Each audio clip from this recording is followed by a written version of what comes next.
the hardest thing is actually getting people to download a wallet that they're not already using. There is no trade-off that has to exist where you have to give up yield earning on mainnet. Stablecoin uses the best delta neutral strategies. Hi, everyone. Thank you for being here. This is our last panel of the day. My name is Vinny. I'm the head of ecosystem at Supra. And this panel is called Moving Liquidity Ecosystem Yield Machine. So we have some amazing speakers today. I'd love to give each one of you a chance to introduce yourselves. All right, I'm Torab, one of the founding team members at Movement Labs, and I'm essentially running our DeFi strategies and our ecosystem. Hey guys, I'm Arpan. I'm the founder and CEO of Noon, a yield-bearing stablecoin that we're going to be using at Supra. And my name is Chunda. I'm one of the founders of Nucleus. We build yield infrastructure to optimize and manage liquidity and build and tokenize structured products around the DeFi ecosystem. Yeah, so we're actually short on time today, so we're just going to jump straight into it. So we're in the Move ecosystem. This is MoveCon. So one of the big questions is, how can we overcome the barriers, the friction, the user acquisition, to get users and ultimately liquidity from EVM to Move? I'll start. Okay, so the first one is obviously bridging, but that's for any chain, even if they're EVM to EVM. To me, the biggest barrier is actually the wallet. The wallet is generally the biggest user acquisition problem. And if I asked you, when was the first time you used Solana? You'd say, I don't know, August of 2021. And if I said, why didn't you use Solana earlier, you'd probably say, oh, I didn't want to download the Phantom wallet. I'm so used to MetaMask. So from my perspective, the hardest thing is actually getting people to download a wallet that they're not already using. So if no one's used MoveVM before, they probably only use MetaMask or Rabby or something like Phantom. Unfortunately for us, we don't have the Phantom integration. I think Sui just got it. And I think that is probably going to do way more for user acquisition than anything else. Like, just, it's hella annoying to have to set up a new passkey, put it into your whatever LastPass or whatever one password. If we can remove that barrier, then I think it's much easier to get users.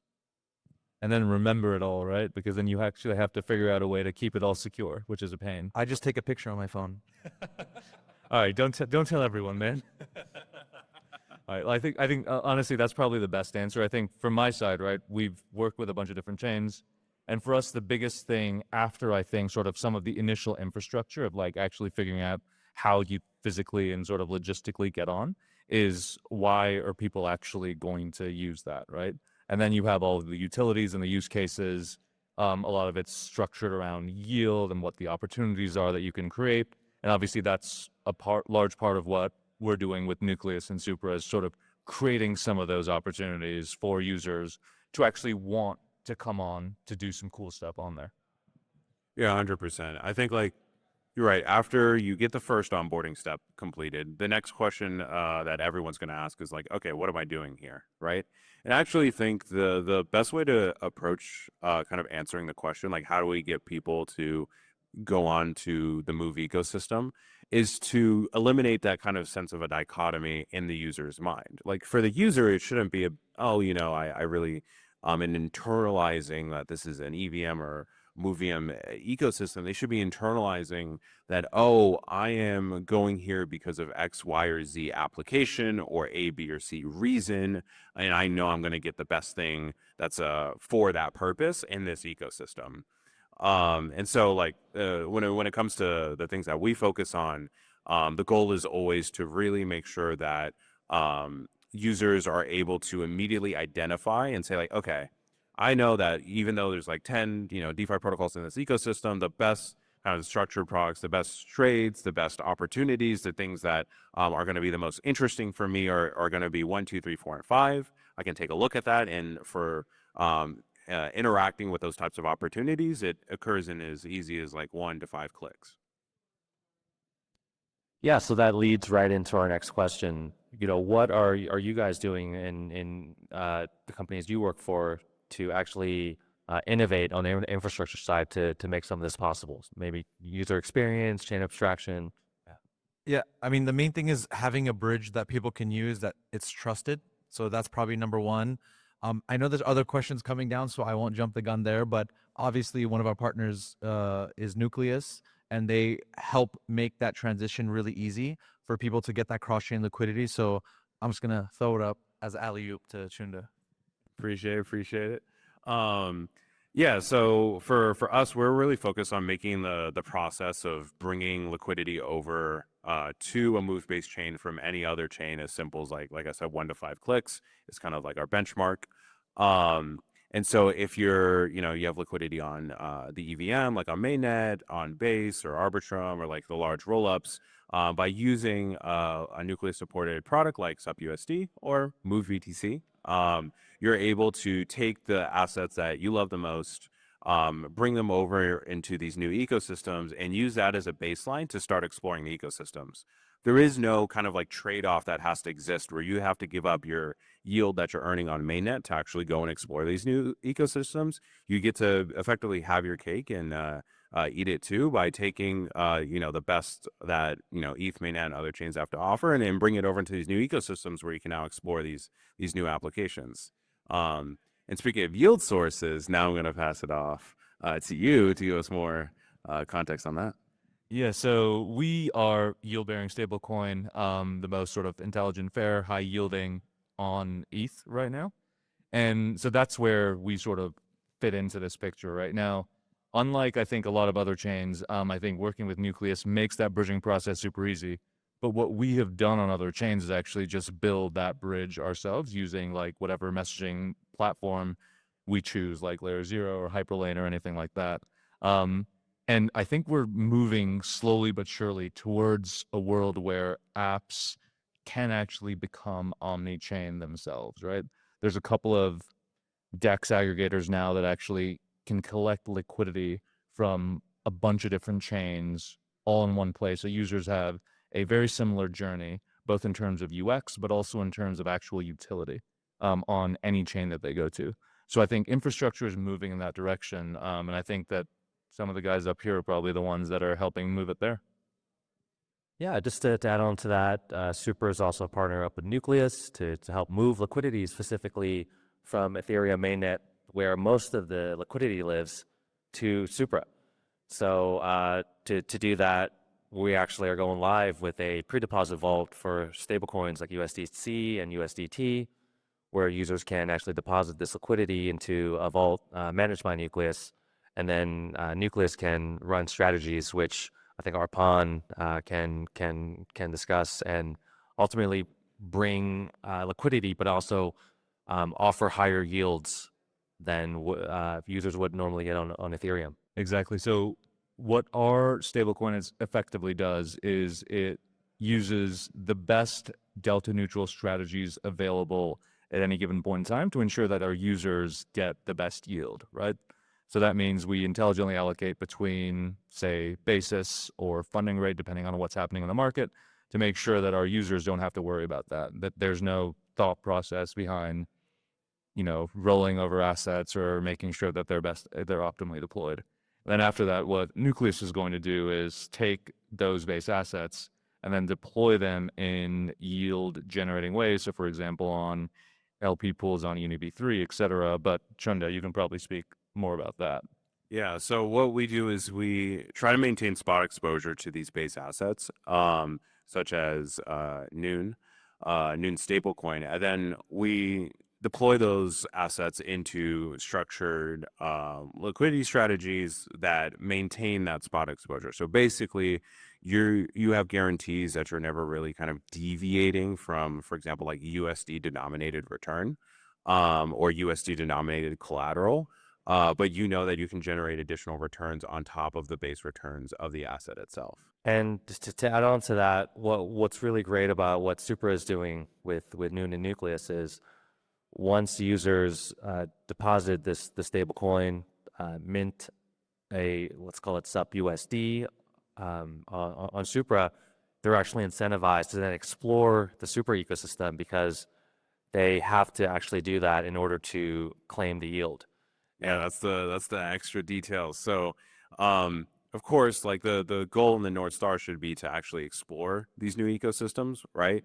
So the idea is that you'll be given additional incentives and structured bonuses as you go and interact with all of the different use cases and applications in the Supra ecosystem.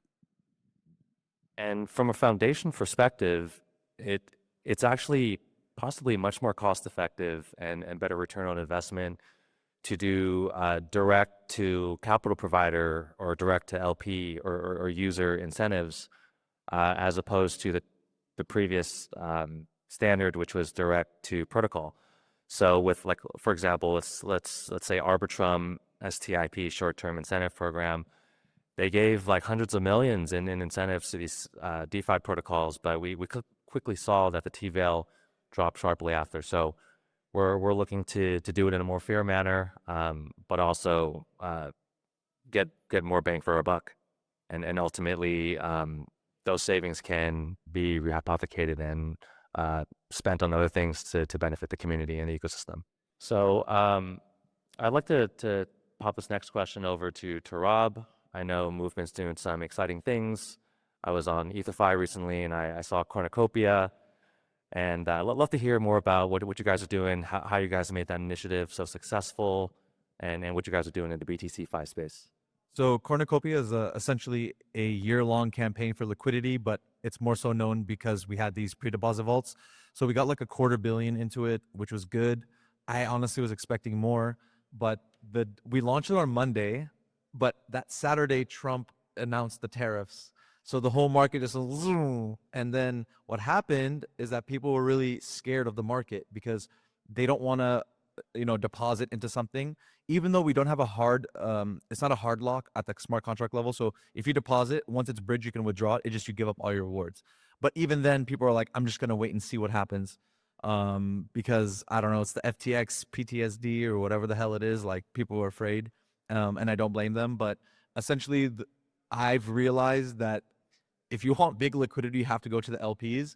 But at the same time, they're very mercenary. I mean, everyone's mercenary with their capital, right? Like, if I told you this is 20% and that's 5%, I expect you to go to the 20%. That's just basic market dynamics. However, you do want to create some room for retail. So that was like the hard balancing act.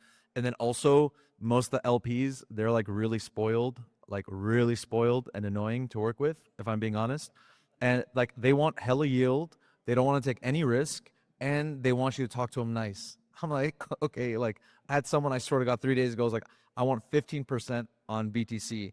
And I was like, okay, what are you going to do in the ecosystem? Put in a lending protocol. Like, what the hell? That doesn't help anybody. The protocol doesn't even generate any fees off of that, right? So it's like, who the hell, like, the only time this has worked is, I'd say that the past 6 months, because everyone was TVL chasing, because they have a token coming, like, I want 2 billion TVL so our token will, moon. But everyone knows it's all bullshit. So the real North Star for us is actual economic activity. So yeah, I'm not a TVL chaser. Yeah. That's awesome. That's awesome. Yeah, so this next question could probably be a topic in and of itself, but what role do stablecoins play in the yield landscape, and why are they so important for adoption? I can kick us off here.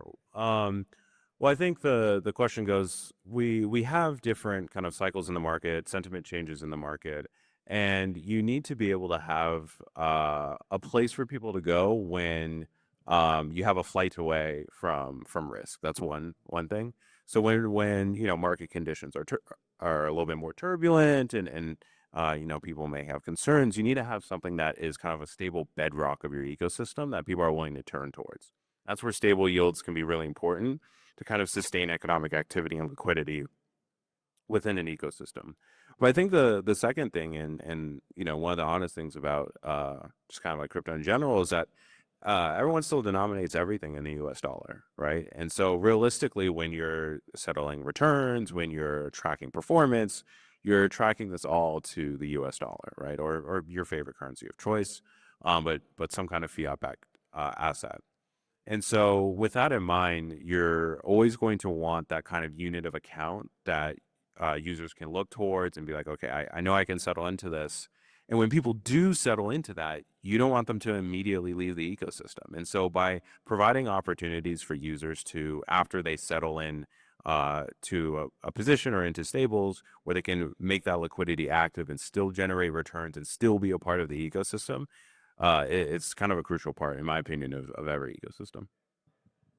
I think that's powerful, and I think that's probably that's probably a really great answer for sort of Web3. So I'm not even going to try to touch that. Let's do it. But I think one thing that I think is really cool about stablecoins and yield generating stablecoins in particular is their opportunity to actually expand past Web3, right? I think that we've obviously seen a lot of PMF for stablecoins within sort of the crypto universe right now.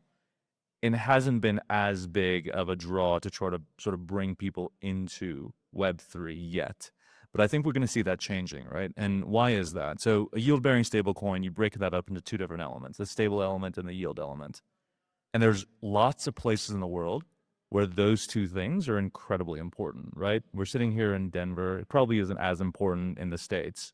But if you start looking at countries like Argentina, where people, don't actually have faith in the monetary policy, where literally there's a black market, or there used to be a black market for Argentinian pesos, which was trading at a 20% discount if you literally went to, with a suitcase, someone's, store in Buenos Aires to use USD to switch to Argentinian pesos. That kind of emphasizes in a lot of the rest of the world how important a easily accessible, stable asset is. And frankly, with a lot of monetary and financial policies, you aren't able to access that in any way other than digitally right now, which is really, really cool, right? And then the second element of that is we live in a world where printing money by lots of governments, not just in developing economies, but also, frankly, in developed economies, has become a very easy solution to sort of get out of financial crises. And as a result, inflation has obviously reared its ugly head, and it seems like it's here to stay based on, I think, even today's inflation report in the States, right? So if you take that into account, any asset that you have that isn't yield bearing is by definition deflationary. You are losing money by just holding cash in your bank account. So that's where the yield bearing element of it becomes incredibly important. Even in developed economies and developed sort of currencies like this. So I think if you put those two things together, you see the real value of a yield-bearing stablecoin, not just in any one individual ecosystem, but sort of in the global dynamic as a whole. I think stablecoins is the actual only real innovation that happened this cycle in a meaningful way. Because like when they say Tether made like $100 billion, they made $10 billion per employee.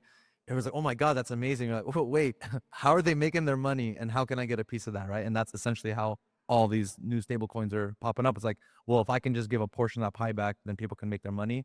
But the most interesting thing is that I foresee that the stablecoin, yield-bearing stablecoins actually take over everything, which is good for like the hegemony of like America, because America will become the dominant digital asset unless like they pass legislation, which would be really stupid.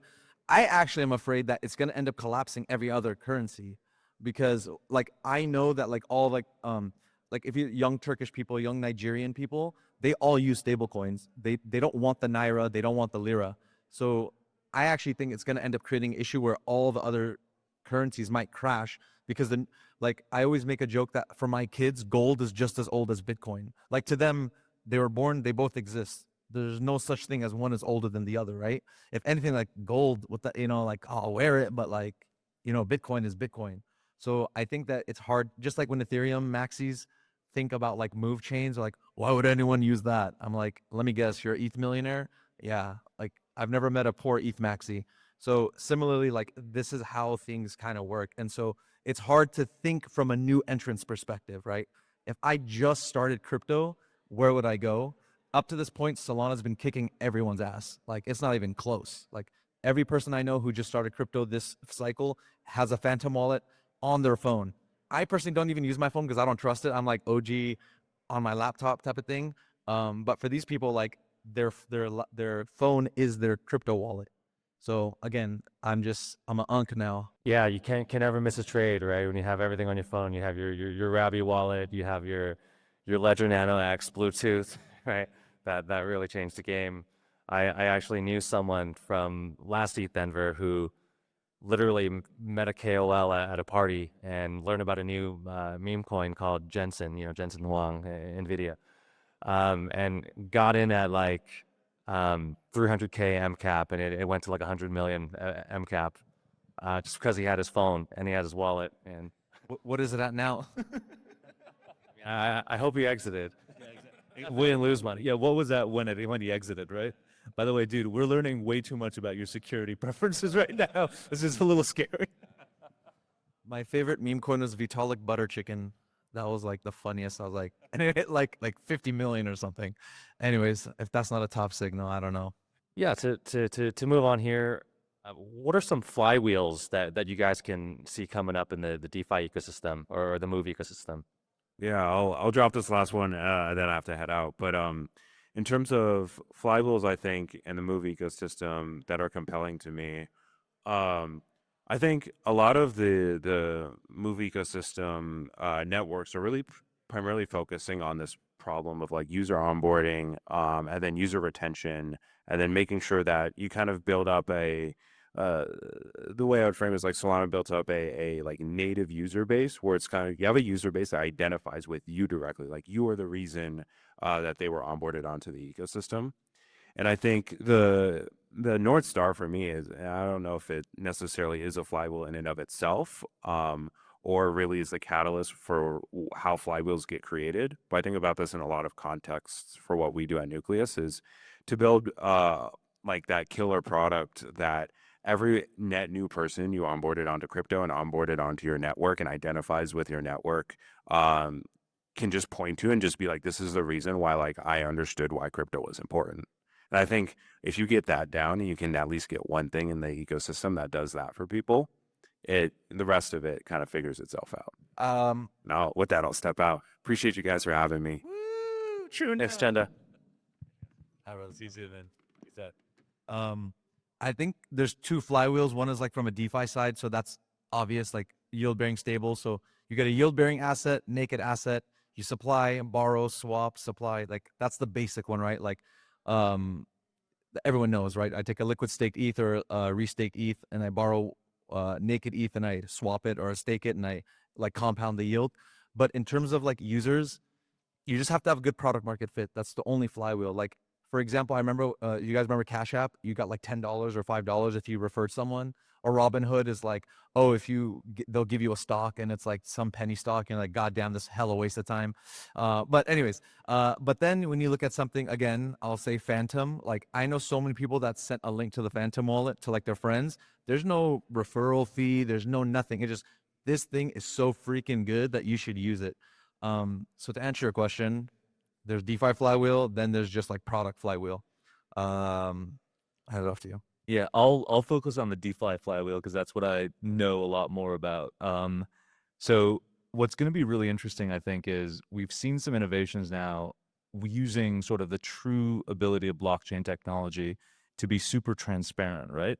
One of the advantages there that you can't do in sort of traditional markets is rehypothecate based on the transparency and, frankly, the automation of smart contracts that allow you to sort of pull back and liquidate across different protocols very easily. Now, I think you've seen in the last kind of quarter or so with balancers boosted pools as well as like Uni v4 pools, how you can now take exactly what Torab was talking about, that kind of lending, kind of like yield bearing versus naked asset flywheel, but then make it even more efficient by first starting off by deploying into a DEX pool and then rehyping like 95% of your LP position in that DEX pool into a lend borrow protocol, and then you do the loop strategy, right? That flywheel, I think, is something that's new. Like it's literally like Uni v4 is probably what's going to push it even more than Balancer right now. And that's just sort of been announced a few weeks ago. But bringing something like that onto ecosystems like Move will be super important, right? And I think the adoption curve there and how quickly you can bring, because effectively a lot of new DeFi innovations happen where liquidity is, and that's on Ethereum. How quickly can you get that into ecosystems like Move, I think will be critical to the success and the attraction of new customers. Yeah, just to add on to that, I agree with both of your points and the flywheels. I think to start to set up these flywheels, you need a broad landscape of different stablecoins. For example, of course, the yield bearing stablecoin is a good start because maybe you're generating yield from tokenized delta neutral strategies that Noon is doing, or the asset manager is getting the yield from UniV3 pools, right? And the end user, the LP, is now accruing this yield in this yield bearing stablecoin that now they can do more other advanced DeFi strategies if there are other stablecoins on the network. For example, there's your one-to-one backed stablecoin. There's your Ondo, USDY type tokenized treasuries stablecoin. And then there's like your CDP stablecoin where it's like maybe someone's a crypto maxi and they never want to sell their Supra or they never want to sell their Bitcoin. So you lock it up as collateral and you borrow a stablecoin that you can now use in DeFi. But to really execute that flywheel, now you say you have a lending protocol and you supply your yield-bearing stablecoin. So you're not selling it, you're just supplying it, but you're borrowing that non-yield-bearing stablecoin, that CDP stablecoin or that T-bill stablecoin, and buying more of that original collateral asset. So leverage looping, we're very excited for that as well. Our last question here, just because we're running tight on time, is what are you most excited for in the next 6 months? For the prices to go back up, and I would say for something for people to care about besides meme coins. Those are probably the two big ones. I will say, so every person I know that just got into crypto this cycle doesn't even know what DeFi is. They don't know what the hell staking is. They for damn sure don't know what looping is. So it's like, how do we educate these people or make them care? So I feel like every class of people is like a little more stupid every single time. Like if you look at like the original OGs, Ethereum OGs, like they're like industrial farming, like on Convex and Curve and this stuff, and they're like 20 letters before the actual token. Like if you guys remember that stuff, then it kind of got like dumber and dumber, and now it's just like Melania. That's what my investment advice is. So I think the big thing here is actually education and getting people to care about DeFi, especially Americans, because I think that for non-Americans, they do understand the value of like a stable coin. And then not just that, you get your yield in the American dollar. That is freaking hella sick, right? So like you're hedging against your inflation of your currency, which everything is bleeding against the dollar. And then on top of that, you're getting yield in the dollar. So like that's pretty sick. By the way, I have no idea what that impression was, but that was spot on, whatever it was. And like you crushed it. I don't know how to follow that up, but honestly, I think it's so similar to what you're saying, right? What I'm really looking forward to, I think this is not going to be a 6-month journey, but is how do we actually bring like real world use cases into the crypto space, right? And I think part of the reason why we're doing stables is because I think that is one of the easiest ways to go out and provide like ordinary human beings, right? Not people who've been in crypto for years and years, and actual real utility in their phones and their wallets at all times. I'm super excited to see how I think there's a ton of really cool chains, ton of really cool projects who are really doubling down on how do you actually do that? How do you actually get your average person to care about, be it DeFi or GameFi or whatever fi you want to call it. I'm really, really excited to see how some of those projects really move the needle in the next 6 months and beyond. Yeah, back to Torab. I really hope it doesn't take 6 months for the market to go back up. But what you also mentioned about everyone getting dumber and dumber, it just reminds me of like Gen Z doesn't know how to use maps. It's like a perfect analogy. But as for what I'm excited about for the next 6 months, I agree with both of your points. I'm very interested in the infrastructure innovations that Supra is focusing on and making available. For example, having vertically integrated Oracle data block by block, and maybe 2 to 3 blocks are being produced every second, is going to have be readily available on chain. Combine that with 0 block delay smart contract automation, and then now you can enable new use cases in DeFi, right? Especially on a highly performant MoveVM chain. So I think that's going to enable, for example, more efficient liquidations and we can enable developers to do this, but Supra itself is looking to build a network-owned treasury where we can also use this tech as anyone else can. And, you know, for example, any liquidations that happened, the revenue, we can then share it with the dApps that are building on us, or we hypothecate that for as incentives to the community. And this will be DAO governed. So we're very excited for those infrastructure. I mean, that type of stuff is cool for like people who are already in it. And I think the biggest problem for crypto is like, why the hell does a normal person give a damn? Like, I've never heard someone go, I'm gonna try this chain. Wait a minute, what's the TPS and latency on this thing before I, use it? Like, no one cares. Does it do the basic thing I want? And also, like, I always make a joke where I'm like, the product people should go work at like McDonald's for like a week to realize what the average person thinks. How do they think? What do they care about? And then how do you then get that to the marketing team to market to the normal person? And I think that's just like a general crypto problem in general, right? Like, if you tell a normal person TPS or latency, like, what the hell are you talking about, right? It's like you're talking gibberish. It's like, oh, you can trade faster, or you can, like, whatever they care about, that's like where we really need to focus. I know that didn't really have to do with your DAO thing, but I'm just, in general, I always try to think, how do I explain this to like my grandma? Yeah, no, that makes sense. I mean, listen, we're still in like the infrastructure's war part of this, like, this cycle, right? Like, we're still trying to figure out what the right infrastructure play is.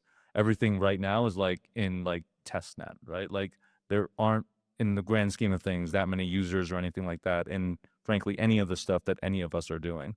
Once we figure out this infrastructure, and exactly, like, once we figure out the optimal UI UX to just like dumb it down enough for mainstream adoption, that's when it's really going to get interesting. I think that'll take more than 6 months, though.